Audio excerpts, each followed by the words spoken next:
Alright, let's dive into a little bit more of the settings, brush options or brush settings. And essentially what I'd like to do at this time is look at the bottom part here, these random hue, saturation, and other parameters.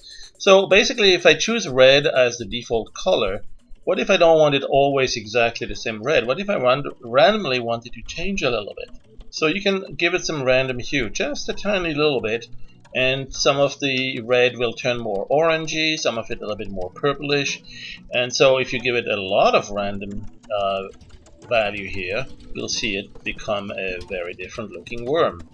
And other things you can also change here. Instead of the hue, let's bring it back down here. You can also change the saturation, so it varies between fully red to kind of an off red, and might go all the way to gray. And then there's also let's go back to that. Let's have the random value. Now that's going to control how bright it is. So some of the red will look more on the brown side, and some of it even all the way to black. Alright, so that gives us an idea of how to work with these. We can certainly combine them and have both the hue and the color change, and a lot of very different appearances and results from that. Now there is one other parameter here, two actually, the bleed and the dry out. Now with the dry out, let's first see what happens there. If I have a dry out like this, the ink is going to dry out before you know it. So it's basically simulating what happens when you take your real traditional media brush and you load it with ink or with paint, aquarelle or oil, and then as you give it a brush stroke, that the paint is being transferred, and as soon as it's transferred, well, there's less and less of it, and eventually it dries out. So there is no more paint, and you have to go reload. And you know, like Painter's palette has all these fabulous colors, and so that's basically what that's for, is to simulate the increasing absence or the diminishing presence of the paint. And so you can make it a little bit more realistic in that regard. Let's have a couple of other things here. Let's do the bleed now, and so for that I'm going to temporarily turn the dry out back to 0, so it's not drying out. I'm going to now do the bleed. Right. So when you do bleed, it's basically saying that you have some color out there that's still wet. And so even if you go in with a different color, let's say blue, right? As you're going over, if you have a high level of bleed, it's going to bleed this color. I guess not the way that I intended to here. Maybe a little bit of opacity might help, and perhaps even more bleed. Let's go all the way to 250 something, and don't need those random values really. But what you can see is that it's picking, when I'm starting to paint from the white here, it's picking that up into the brush, and eventually reaches my blue color as it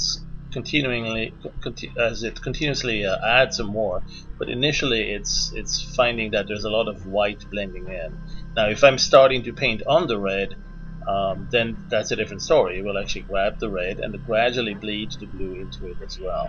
So essentially what that means is that you can somewhat simulate wet colors, whether it's watercolor or a variety of other wet paints, and make them look like they are still blending in with what's out there below it. So for instance here I'm taking yellow on white. Well, it's going to stay yellow, but if I'm taking yellow on blue, it's gradually going to merge into this grayish dark blend.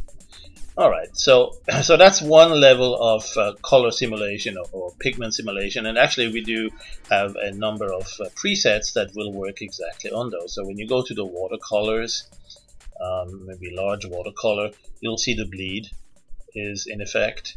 And so that's one of the things we do with that. Now you could have the opacity down a little bit less, and it becomes very translucent, transparent, sort of a very highly blending watercolor.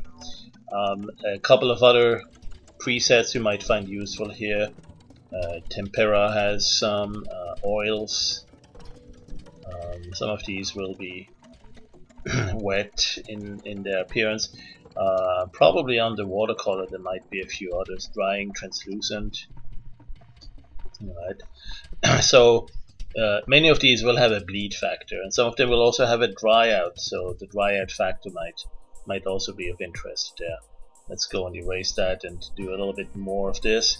And while I'm experimenting with this, perhaps one more thing I'd like to actually explore are some of the new features in version 8 with regard to how the edges are lifting the pigment. So let's go ahead and explore something new on that side. So I'm going to do one blue stroke here, another one, and another one, and I'm going to bring a kind of a purple color here.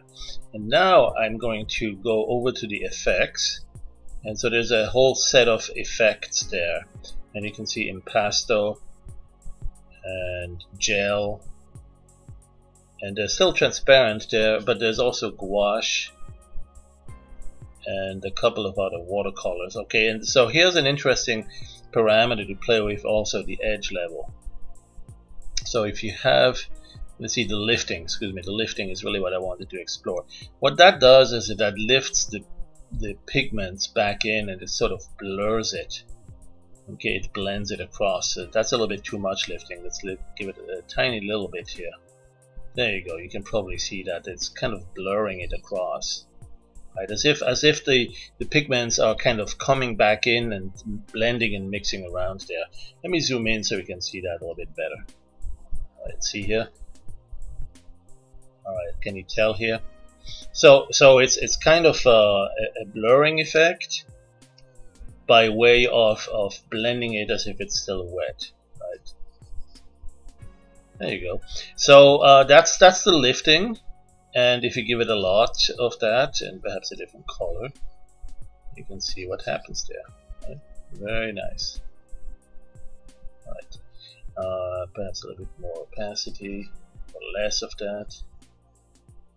Give it a bit green. And so yeah, that basically covers some of those new features also here.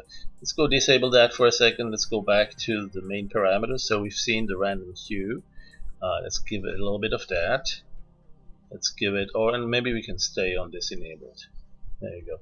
So a little bit of random hue, or a lot of it, to add to that. Let's give it some saturation change. Let's give it a little bit of random value. And all that just will add very subtly to a more and more realistic appearance of that. And you also see the paper texture showing through here. So the papers, you can go and give it even more relief, and then you can see that it's really starting to pull that paper through. And you can have different textures on there. Alright, so that hopefully gives you a couple of ideas of how you can customize your main effects brushes. And we'll talk about a couple of other effects brushes, especially the ones that are in the custom category. Let me just get you started on that, and we'll cover this in the next video a little bit more. But basically these brushes here are the custom brushes, and they are potentially made of very large images. So for instance, very large as in something like this here. I'll do something like a little plus sign here, or a big plus sign, or a star, or whatever. And I decide I want to pick a portion of that, maybe a little circle around it. I want to pick a portion of that, pick that up, and make that my current brush image. So I have this current custom brush image here, and I'm going to pick up, you can see this rubber band line, I'm going to pick up this image. So now I have this image. With full opacity, I'll see it a little bit better, and I can paint with that. Well, not only that, but you can make your own custom brushes in many other ways. What I just did is I picked it up, right? I used the custom brush pickup tool to pick a portion of the image and make that the brush image. Well, there's a couple of other ways, and one of them is right here, right? And you can also add some cells and change the density of these cells, so that it gives a little bit more of a streaky look, which is really great if you also have the post effect enabled for shadow, or not for shadow, well, shadow too, but the gel or the impasto. There you go. So there's a lot of little 3D appearance, a lot of different effects that you can get out of that. But back to that custom brush, there's a couple of other ways to build custom brushes, and some of them are really fascinating. So we'll cover that, especially the FX brushes and a few others here. Patterns, basically you can see a bunch of predefined images that you just pick, like the bricks here, and then that becomes the brush image. But the image in the brush doesn't mean necessarily you're going to see that image as you stamp it down, right? I mean, you can still have all sorts of other effects that are going through that brush in addition to using this image. And then there's also FX brushes, and those are particularly useful if you want to do space art, all sorts of flares and stars, and you can set the size of these stars as well. So we'll experiment with that just to get you started and think about it, and maybe play with it before the video. Let's go and erase the background here to black and put a couple of stars here now. Right now I'm still doing something else with that, right? So I'm going to reset everything.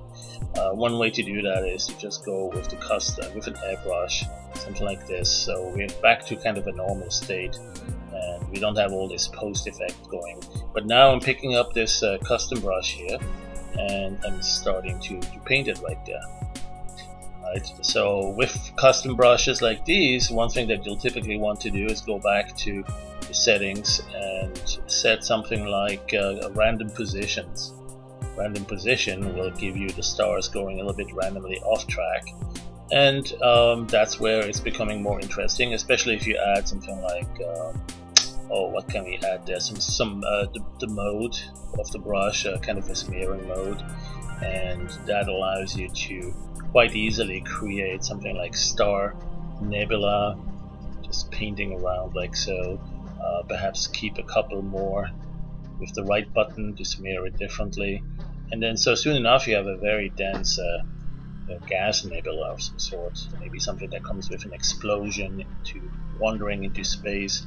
Let's finish this off with a little lens flares, and that would be probably something like this here. There you go. Maybe not. Let's undo that. This is my undo button here. Let's give it something like this, or this one.